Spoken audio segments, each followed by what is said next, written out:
Salman al-Farsi was the son of the priest in Iran, in Persia. And his father was the one who kept the fire. Zoroastrians, they have to keep the fire lit 24/7.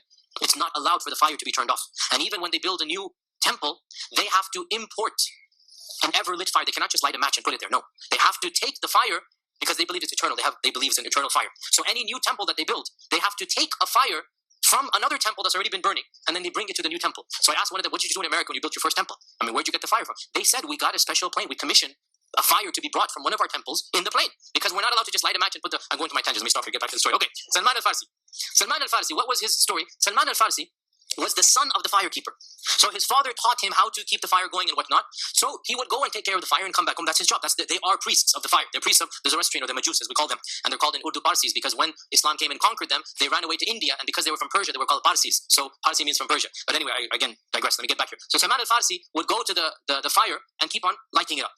He said, and he's narrating the story himself, he said on the way there, on the road there was a monk who had his small monastery. You know, the monks had a little cave, they have a monastery, and he would be worshipping, singing his hymns, praying all day and all night. And it intrigued me that this person has a different religion. And I passed by every day and I'd listen to his hymns, I'd listen to his chantings. And it was mesmerizing. And it attracted me. So one day I had the guts to basically go and ask him, can you tell me about your religion? And so the monk began to preach Christianity to Salman al-Farsi. And slowly but surely, Salman al-Farsi realized that what he's doing is idolatry, and what the monk has is a version of Tawheed and worship Allah and whatnot. So he became attracted to Christianity and he secretly converted. When his father found out, his father locked him up with chains, prevented him from leaving the house, tortured him, because he's the priest. How can your own son convert to? So it's a big matter of shame, and attempted to exterminate him. So Salman al-Farsi managed to escape from his own house and run away to Syria, which is the land of Christianity. And the monk had already told him, the monk had been executed because he converted the son of the priest, so they killed the monk.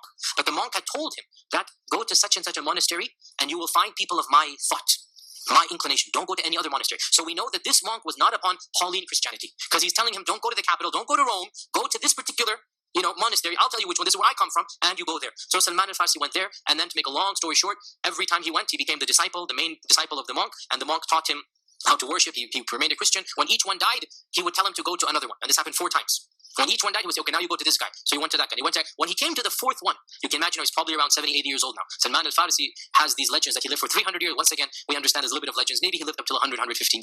He was the oldest of the Sahaba in Medina. And he was a very old man when he accepted Islam. So when the fourth one is about to die, listen to what he says. He says, but my companions who sent you eventually all over to me, my group of people, I don't know anybody remaining upon that understanding of Christianity.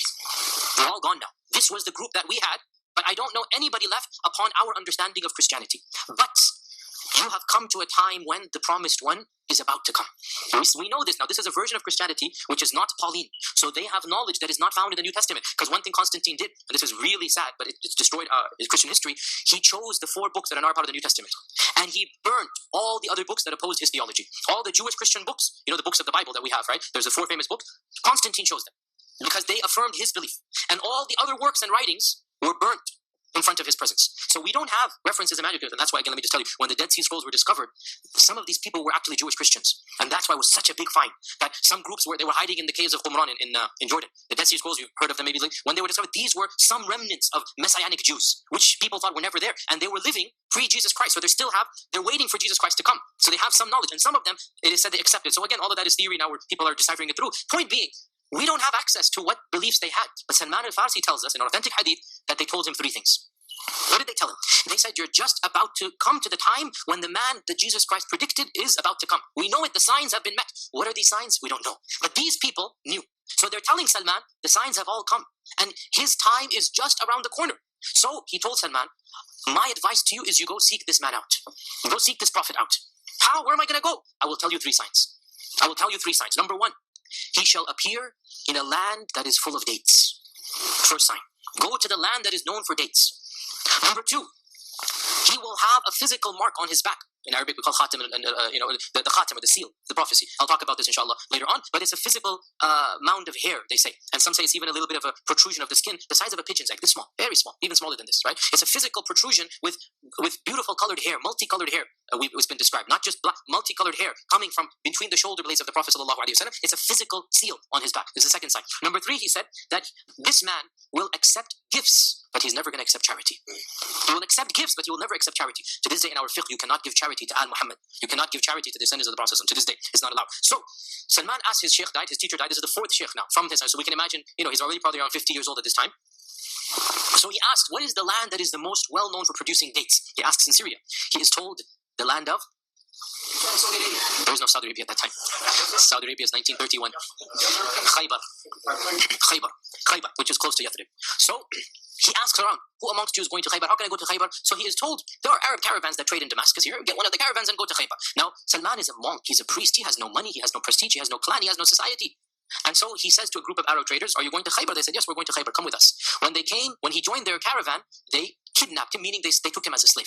Because he has, again, this is a lawless society. There is no 911 you can call. There is no government. And Salman is not a member of Rome. He's not a member of Persia anymore. He's in exile. He doesn't have people who come and fight for him. This is a lawless society. So Salman is taken as a slave. And instead of ending up in Khaybar, he is sold to a group of Yahud who happen to live in Yathrib, which is later to be called Medina, because he had that sincerity. And so for decades, he toiled in Medina as a slave, as a 70-year-old man, subhanAllah. As a slave, he's toiling in Medina.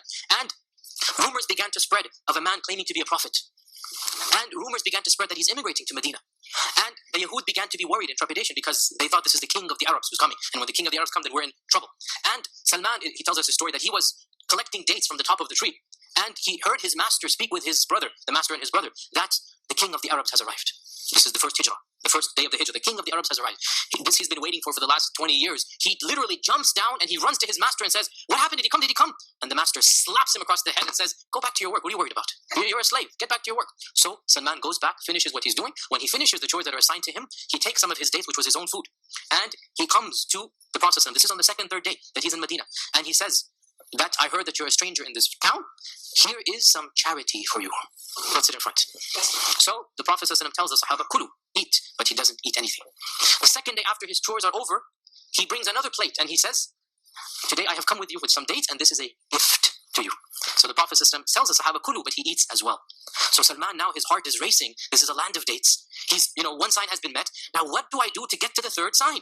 So he stands up and he goes behind the Prophet and trying to take a peek, if he can look into his shirt to see what he can do. And when this old man goes behind the Prophet and starts peering and peeking, the Prophet understood. So he unbuttoned his shirt and he lowered it. He lowered it behind his back to literally show him the pigeon mark, the khatam. And when Salman saw this, he began crying and he began wailing and screaming. He came and he kissed the hands and the feet of the Prophet and he told him his whole story. And the Prophet said, we must help you for your freedom. And the people put a ridiculous price on him. When they knew the Prophet wanted him, they said, you must give us, I forgot now, was it 150 dates, 150 date trees.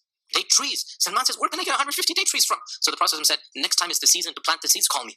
So the Prophet came with his own hands. He planted 150 of those trees, and within a year there was full trees. So he said, here's your ransom, Salman, you're free. And Salman became a free Muslim, right? Because the Prophet paid for his ransom through that barakah. Now, the point being here that Salman's story indicates what?